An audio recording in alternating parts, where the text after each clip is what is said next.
Welcome to the video on the unit circle. So the unit circle is a circle with a radius of 1 unit. So your cosine here will be your x value. So your x-axis will find your cosine, and your sine will be on your y-axis.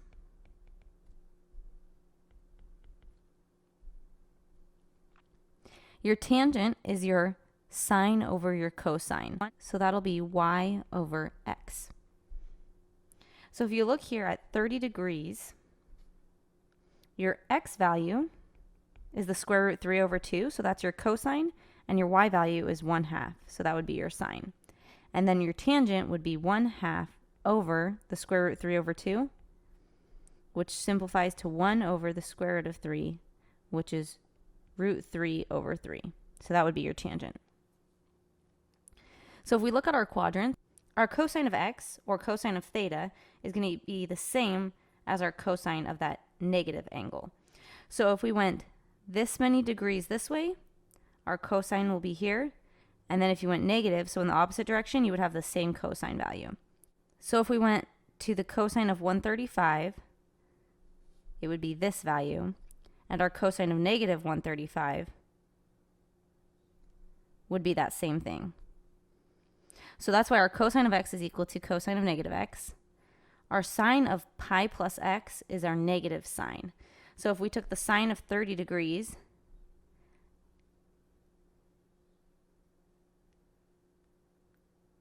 our sine of pi plus 30 would be all the way over here. So this is pi plus 30, and our sine of that is here. So this is equal to negative sine of our 30 degrees. So sine of 30 was here, and so that's equal to negative sine 30. And then our tangent of pi minus x equals our negative tangent of x. For that, we could use 30 degrees, for example. So we would have the tangent of pi minus 30, so 180 minus 30 is 150 degrees, should equal our negative tangent of 30.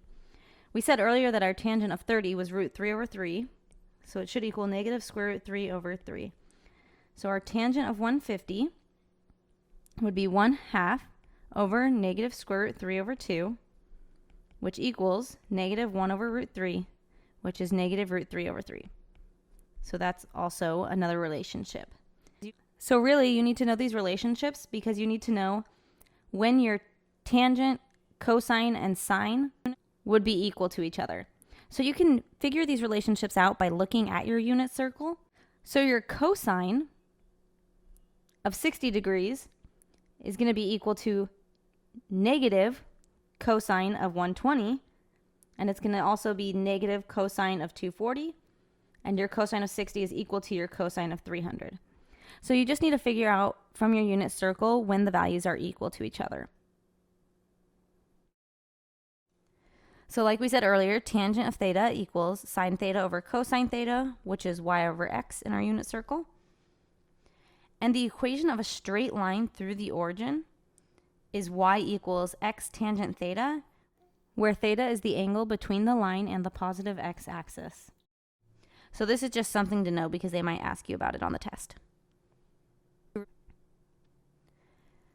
So now we have what's called the hand trick. So this is a way to remember what your coordinates are going to be in your unit circle so that you can figure out your sine and cosine. So if you're looking at your left hand, each finger represents a different angle. So we start with 0, and then we have 30, 45, 60, and 90 degrees. And then you can also have the angle in their corresponding radians, which is 0, pi over 6, pi over 4, pi over 3, and pi over 2. So for this trick, our cosine is going to be our value with the top fingers, and our sine will be our value with the bottom fingers. So if we wanted to know our sine and cosine of 0 degrees, we would fold in our pinky, because that's the finger that represents 0 degrees. So for our cosine, we would count how many fingers we have on the top. So we have 4 fingers remaining on the top. So we would do the square root of the number of fingers over 2, because that's what we have in the palm of our hand is over 2. So the square root of 4 over 2 would equal 2 over 2, which is 1. So our cosine of 0 degrees is 1. And then our sine of 0 degrees would be 0 because we don't have any fingers left below the finger that we fold down. So it would be the square root of 0 over 2, which is just 0 over 2, which is 0. So our sine of 0 degrees equals 0. So we can do that same thing for each different angle. So if we look at 30 degrees and we fold down this finger, then our cosine of 30 degrees equals, we have 3 fingers on the top, so it'll be the square root of 3 over 2. And then our sine of 30 equals, we have 1 finger on the bottom, so the square root of 1 over 2. The square root of 1 is 1, so it's just 1/2. So this is what you would also write as a coordinate, because cosine is x, sine is y. So it would be square root 3 over 2, comma 1/2. Then we can do the same thing for 45 degrees. So we'll fold in this finger. Our cosine of 45 degrees, we have 2 fingers on the top, so the square root of 2 over 2. And our sine of 45 degrees is going to be the same because we have 2 fingers on the bottom, so it'll be square root 2 over 2. Then for 60 degrees, we have 1 finger on the top, so the cosine of 60 degrees is the square root of 1 over 2, which is 1/2. And our sine of 60 degrees, we have 3 fingers on the bottom, so it's square root 3 over 2. And finally, for 90 degrees, our cosine of 90 is going to be the square root of 0 over 2, which is 0. And our sine of 90 degrees is the square root of 4 over 2, which is 2 over 2, which equals 1. So that's how you use the hand trick. And then you can use those x and y values in your unit circle to fill in every single point on your unit circle. So that's what we're going to do here. We're going to figure out how to fill in your unit circle. So for your unit circle, you start with 0 degrees. And we'll have points labeled every 30 degrees. So we have 30 degrees. We'll skip this next one because that'll be our 45 degrees. Then we have 60 degrees, 90 degrees, 120 degrees, 150, 180, 210, 240, 270, 300, 330, and then we're back to 360 degrees. And we can also write those in radians. When we go by 30 degrees, we're going by pi over 6. So it's 0 radians, then pi over 6. Then we have 2 pi over 6, which is pi over 3. Then 3 pi over 6, which is pi over 2. Then we have 4 pi over 6, which is 2 pi over 3. Then we have 5 pi over 6. 6 pi over 6 is just pi. Then we have 7 pi over 6. 8 pi over 6 is 4 pi over 3. 9 pi over 6 is 3 pi over 2. Then we have 10 pi over 6, which actually simplifies to 5 pi over 3. Then we have 11 pi over 6 and 12 pi over 6, which is 2 pi. We'll also label the angles every 45 degrees. So we have 45 degrees, 90 degrees puts us at the top. Then we have 135 degrees, 180 degrees, 225 degrees, 270 degrees, and 315 degrees, and then we're back to 360 degrees. So this would be going by pi over 4. So we have pi over 4, 2 pi over 4, which is our pi over 2. Then we have 3 pi over 4, 4 pi over 4, which is pi, 5 pi over 4, 6 pi over 4, which is 3 pi over 2, 7 pi over 4, and then 8 pi over 4, which gets us back to 2 pi. So that's how you would label all your angles. And then you want to go through and figure out your sine and cosine, so your x and y coordinates. So for our first quadrant, we can use our hand trick, and our cosine will be 1, and our sine will be 0. That's also pretty easy to see because your radius is 1, so you're going right 1 and up 0. For 30 degrees, it's going to be square root 3 over 2, comma 1/2, which you can find using your hand trick. And you can double check that you did it correctly by looking and seeing your x value should be larger than your y value. And square root 3 over 2 is larger than 1/2, so we do have our sine and cosine in the correct order. For 45 degrees, you would have root 2 over 2, comma root 2 over 2. And then for 60 degrees, your x and y values are going to be reversed from what they were at 30 degrees. You can also confirm this with your hand trick, and you would get 1/2, comma square root 3 over 2. And at 90 degrees, we have 0, comma 1, because our y value is 1 and our x is 0. So now that we've figured out our first quadrant, we can use that to figure out all of our other points. So if we go down from 30 degrees, our x values are going to be the same. So we'd have square root 3 over 2. For 315, our x value would be root 2 over 2. And for 300, our x value would be 1/2. And then our y values are the same, it's just negative instead of positive. So this would be negative 1/2, negative root 2 over 2, and negative root 3 over 2.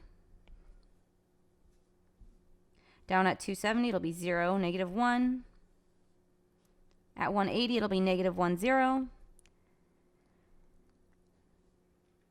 And then for our second quadrant, our x values are going to be the opposite sign, and our y values will stay the same. So 120 is going to be negative 1/2 root 3 over 2. 135 is negative root 2 over 2, root 2 over 2. And then 150 is negative root 3 over 2, 1/2. And finally, our third quadrant, your x and y values will be negative. So we'll have negative root 3 over 2, negative 1/2, negative root 2 over 2, negative root 2 over 2, and negative 1/2, negative square root 3 over 2. So that's all of the values that you need for your unit circle. One way to remember which things are going to be positive in which quadrant is the acronym All Students Take Calculus. So you'll start in your first quadrant. So this would be All Students Take Calculus. In your first quadrant, all of your things will be positive. So your sine, cosine, and tangent will all be positive in your first quadrant. So we'll write down over here.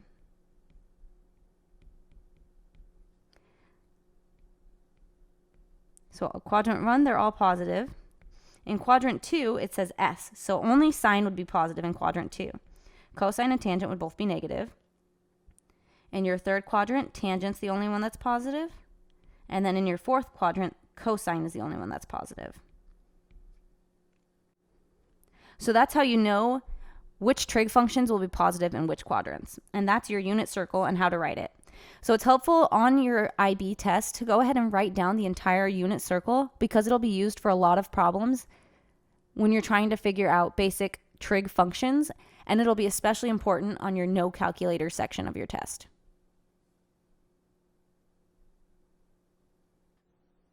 So now we have the sine rule. There's an ambiguous case for our sine rule that we learned in a previous video. So when using the law of sines, there's a possibility that two different solutions could occur. So A over sine A equals B over sine B equals C over sine C was our sine rule. And there are two different angles in a circle where the sine would be the same, at theta and at 180 minus theta. So if you think about your unit circle, our y value will be the same in two different points. It would be the same there and here. If we were down in the third or fourth quadrant and we had a point here, it would also be the same as this point here. But you'll only have two solutions if it can be a solution and the sum of the angles is still going to be less than 180. So for this example, it says solve the triangle to the right. We have an angle of 15 degrees. The opposite side is 4. One of the sides next to it is 8. So we're going to solve for angle C. And since we're solving for an angle, we'll put sine on the top. So we have sine of 15 degrees over the side opposite of that, so over 4, equals our sine of C degrees over 8, because that's the side opposite of that. We'd multiply both sides by 8, and then take the inverse sine. So we have C equals the inverse sine of 8 sine 15 over 4. So that would be approximately 31.17 degrees. So somewhere around here on your circle. So that same value of sine will occur at this angle here, which is 180 degrees minus 31.17 degrees. So that's equal to 148.83 degrees. So angle C could be 31.17 degrees, or angle C could be 148.83 degrees. If C is 31.17 degrees, then that would mean B equals 180 degrees minus 15 degrees minus 31.17 degrees.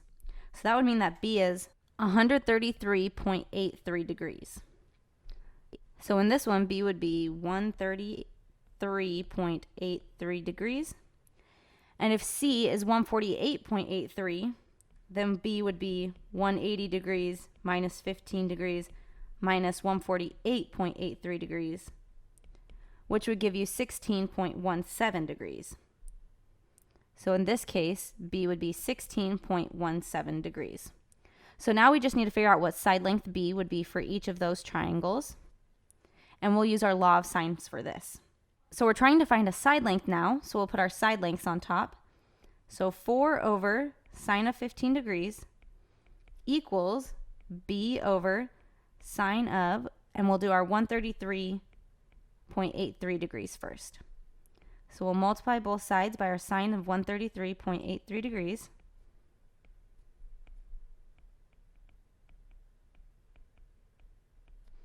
And we get that B equals 11.15. So those are all your missing values for this first triangle. And now we just need to find side length B for the second triangle, which is also going to be 4 over sine 15 equals B over sine of 16.17 this time. So we'll multiply both sides by 16.17, the sine of that. And then we'll get that B is approximately 4.31. So those are our two triangles. Our first triangle, we have 15 degrees, 134, and 31, with side lengths of 8, 4, and 11. And our second one, we have angles of 15, 16, and 149, with side lengths of 8, 4, and 4.3. So this is what your triangles would look like, and that's how you would solve for both triangles. So here we have our first IB practice question, and our calculator is allowed. It says in triangle ABC, AB equals 12, BC equals 9, and angle CAB equals 30 degrees. How many triangles can be made from this information? Solve for the triangle/triangles.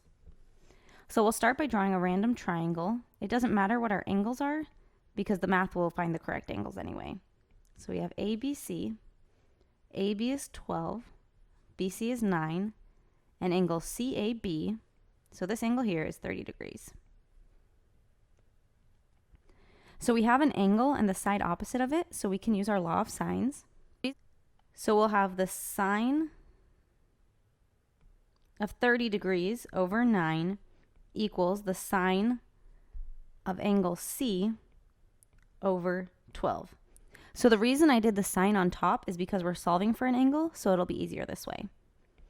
So we'll multiply both sides by 12, and then take the inverse sine of both sides. So C equals the inverse sine of 12 sine 30 over 9. 12 and 9 can simplify to 4 and 3. And our sine of 30 is going to be 1/2. And you can use your left hand and your hand trick to figure that out. So this means that this is the sine inverse of 4 times 1/2, which is 2 over 3. So the inverse sine of 2/3. If you enter that into your calculator, you'll get that C is 41.81 degrees. So that's one option for C. The other option would be 180 minus that 41.81 degrees. So the other option for C is 138.19 degrees. So for our two triangles, we have option 1, we have option 2. So for option 1, C would be 41.81 degrees, and for option 2, C is 138.19 degrees.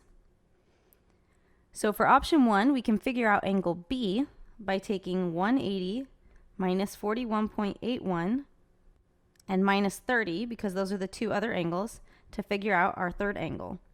So this means that B would be 108.19 degrees. So B is 108.19 degrees. For option 2, B would be 180 minus our 138.19 minus 30, which would give us 11.81 degrees.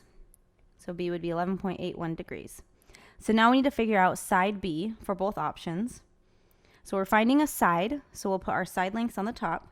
So we have 9 over sine of 30 equals, so for option 1, we'll have B over our sine of 108.19. We'd multiply both sides by the sine of 108.19. And that would give us that B is 17.10. So B would be 17.10. For our second option, we would have 9 over sine 30 equals B over sine of 11.81. We'd multiply both sides by sine of 11.81. And for this one, we'd get that B is 3.68. So if we drew the triangle, our first one would be something like this, where B is 108.19, C is 41.81, and A is 30. And then we have our side lengths of 12, 9, and 17.10. And this second one, angle B, will be an acute angle. So it would be something like this. We'd have 30 degrees, 12, 9, 11.81, 138.19, and then 3.68. So this would be your two options for your triangles. So your answer would be 2 triangles can be made. And then these are both of your options. For our second IB practice question, this is a no calculator one, and it says use the unit circle to sketch the sine function from x equals 0 to x equals 2 pi. So we'll be going from 0 to 2 pi. So using our hand trick, we know the sine of 0 is 0. Our sine of 30 degrees, or pi over 6, is 1/2.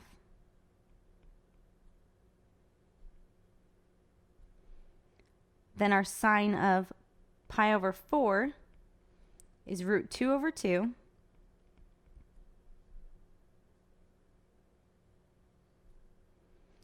And our sine of pi over 3 is root 3 over 2.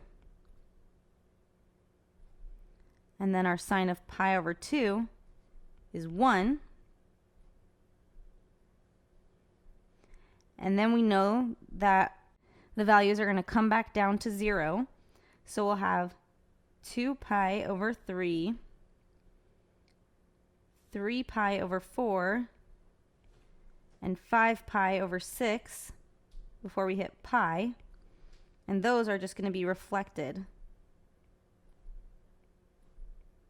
And then we have our negative values. So then it would go down and back up to 2 pi. So your sine function, the points are slightly off, but it should look something like this. So your sine function goes like that. So it's 0 at pi, 2 pi, and 0. It's 1 at pi over 2 and 3 pi over 2. At 3 pi over 2, it's -1, but the amplitude is 1. So this would be your sine function.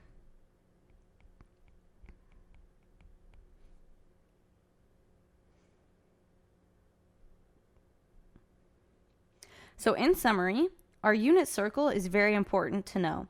It's a circle where your radius is 1 unit, your cosine is your x values, and your sine is your y values, and your tangent is sine over cosine. So this here is very important to memorize. For your hand trick, you bend down the finger corresponding to your angle, 0, 30, 45, 60, or 90 degrees. And then your cosine will be the square root of the top fingers over 2, and your sine is the square root of the bottom fingers over 2. And then your sine rule, the ambiguous case, is when there are two angles where the sine would be the same. So theta and 180 minus theta. So you could have two possible triangles. That's all for this video. Thank you so much for watching.